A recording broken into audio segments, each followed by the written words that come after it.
આવતીકાલથી શરૂ થનારા સંસદીય સત્ર માટે કેન્દ્ર સરકારે આજે બોલાવી સર્વદળીય બેઠક.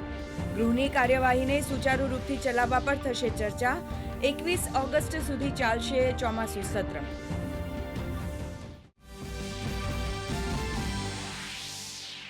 ઉપરાષ્ટ્રપતિ જગદીપ ધનખડે કહ્યું, વિશ્વની કોઈ પણ તાકાત ભારતને ન આપે નિર્દેશ. ભારત પોતાના નિર્ણયો પોતે જ લે છે. ભારતીય સંરક્ષણ સંપદા સેવાના 2024ના અધિકારી પ્રશિક્ષકોને કર્યું સંબોધન.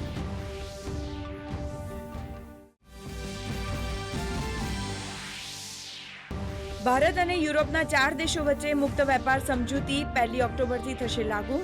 ભારતમાં 10 લાખ લોકોને સીધો રોજગાર મળવાની આશા. કેન્દ્રીય મંત્રી પિયુષ ગોયલે દેશના હિતને સર્વોપરી ગણાવ્યું.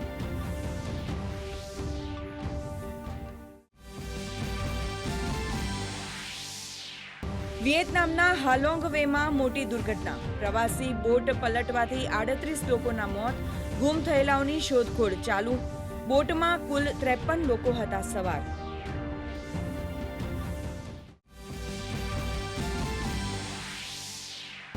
Fit India Sundays on cycle અભિયાનને લઈને દેશભરમાં ભારે ઉત્સાહ. વારાણસીમાં કેન્દ્રીય મંત્રી મનસુખ માંડવિયા અને ખેલ રાજ્યમંત્રીએ અભિયાનનું કર્યું નેતૃત્વ.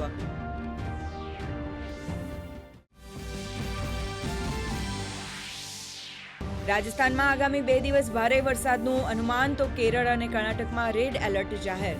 આગામી 3 દિવસ ઓડિશા, છત્તીસગઢ, પશ્ચિમ બંગાળ, આસામ, ત્રિપુરા, અરુણાચલ પ્રદેશ અને સિક્કિમમાં ભારે વરસાદની શક્યતા.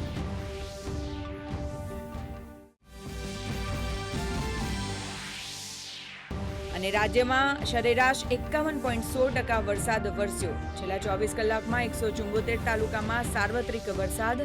સૌથી વધુ બનાસકાંઠાના દાંતામાં 4.45 ઇંચ, તો રાજ્યના કુલ 206 ડેમ પૈકી 26 ડેમ સંપૂર્ણ છલોછલ.